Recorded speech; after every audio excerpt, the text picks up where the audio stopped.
All right, Riley. Yeah. What's the So big we story? have Tony Gilroy, who, as we know, he came in to do lots of reshoots, do some rewrites on Rogue One, and now he's being brought in to essentially do the same thing. He's coming in to write the pilot, write a few episodes, and direct a few episodes. We don't know how many. Of what? Of Cassian Andor series. And Stephen Schiff, who was the showrunner, is still on. Yeah. He's still on, but Tony Gilroy is joining him. This makes sense to Tony me. Gilroy. Tony Gilroy. Now, the funny thing is that Tony Gilroy is not a Star Wars fan at all. How do you know that? He said that in interviews? He's talked about it, yeah. Do you want some water? He just had some. That didn't help at all. Who was he? Is the showrunner or previous showrunner for what shows?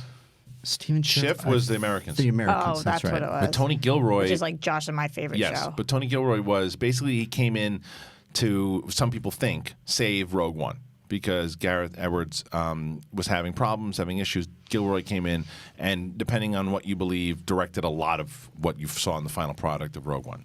Who knows? Hearsay. But he definitely had a lot to do with it. So he knows... What do you believe?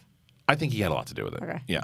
And I also think that but because he's had so much to do with it and helped, with the rewrites and everything too, that he knows the characters pretty well. He knows this character pretty well. So... If he's going, to work with Schiff, and they're going to do, depending on what the narrative is or where they want to go. Ideally, for me, what this series will be is diving, because when Star Wars politics are bad, they're real bad, but when they're good, they're great.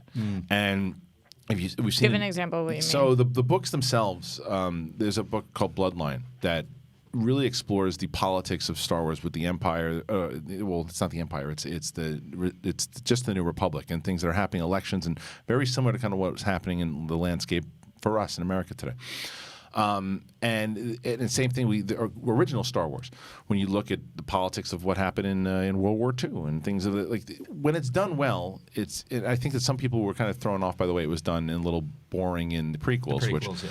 Some of the politics of the Emperor maneuvering and positioning himself, I loved. Now, there's Trade Federation stuff and all that. That wasn't that great, but it was what it was. Anyway, what I'd like to see is the Empire at its height. Let's follow some of them. When on the other side, you also follow Cassian and his crew with the rebellion trying to work their way up, because we know how it ends for them. So we want to learn about new characters and where they go. That's kind of what I hope for. Yeah, well, I mean, it's being described as a spy thriller, so I hope they really, to your point, just embrace that, going deep. I want to see that too. I'd love it. Didn't he defect from the Empire over the rebellion? Well, he was raised, his parents raised him as separatists. Oh, so that's right, separatists. And he didn't join the rebellion until later on in his lifetime, but he was raised as separatist, yeah. So what do you think he's specifically being brought in to do? Probably just to help with character work, because he knows the characters fairly well from his time on Rogue One. I thought you said he's not really a fan of. But he knows the characters because he wrote them for the movie. He's not. I don't think he's an overall Star Wars junkie by any means. Does that make you nervous with his involvement? No, because I think he did all right.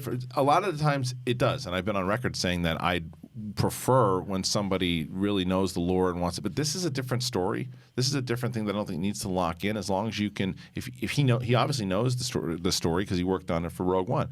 And if he connects it and knows what he wants to do with the Empire and maneuvers this spy thriller, I think it'd be pretty fun. It's different. Any cause for concern for either of you guys? No, I like this. I like this idea of him coming in because there's precedent set with him doing this and doing something interesting with Rogue One. Yeah.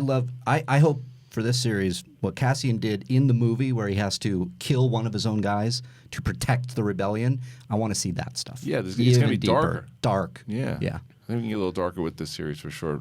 This is not something that you necessarily would look out for. I do like Rogue One, though. Rogue One's one of my favorite, if not my favorite Star Wars movie. I like Rogue One as well. Yeah, I mean, it's in my top 3 for sure. And I know a lot of people... It's in your top 3 Star Wars movies? Oh, yeah. It might even be number 1. Yeah. Rogue One might be your favorite Star Wars movie ever. Yep.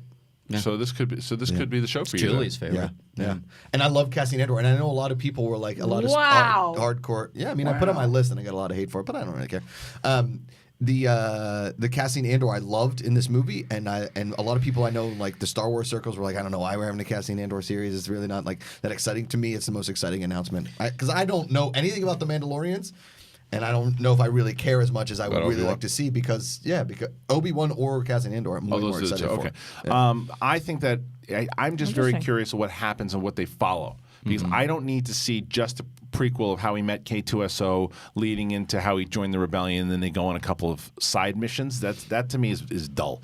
But if you show the side missions coupled with the other side of and learning new characters about the Empire and learning who they're going up against, and is Krennic going to be around? That would be great. That would Ben be Mendelsohn, great. that would be great if you can get Mendelsohn back, or maybe some other characters. What is he doing right now?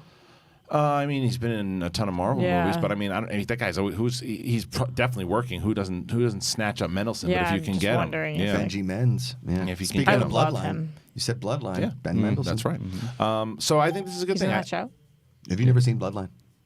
Oh wow, you should man, see that's Bloodline. good. The first season one's good. Two, First That's a season. Netflix show, right? Yeah. yeah, no. one's great. One's but, great. but they just 2 and make 3, they make a yeah. move in one that they can never return. from. Correct. And I think it should have just been a limited series. Like Yeah. it was almost, Yeah. but it Bummer. got so popular. Oh Yeah. no, I've never seen it. It's great. The first season is so good. We kept that one. I watched all until it ended because we were waiting for it to get back to what it was, and it never did. Right. And I like Kyle Chandler a lot. Yeah. Cody, you like this story at Kyle all? Chandler Yeah. and Ben Kyle Chandler, Mendelsohn. Yeah. Linda Cardellini, Ben Mendelsohn, Yeah. Faye Dunaway. Sissy SpaceX. Faye Sissy Spacek, sorry. Dunaway? Sorry, No, Sissy no, no, Spacek. Sissy Spacek. Sissy Oh, Spacek they and brought her. Sam Yeah. Shepard, the late great Sam Shepard. Yeah, that's right. Do you like this story, Cody? Yeah, sure, whatever. Whatever. Okay. All right.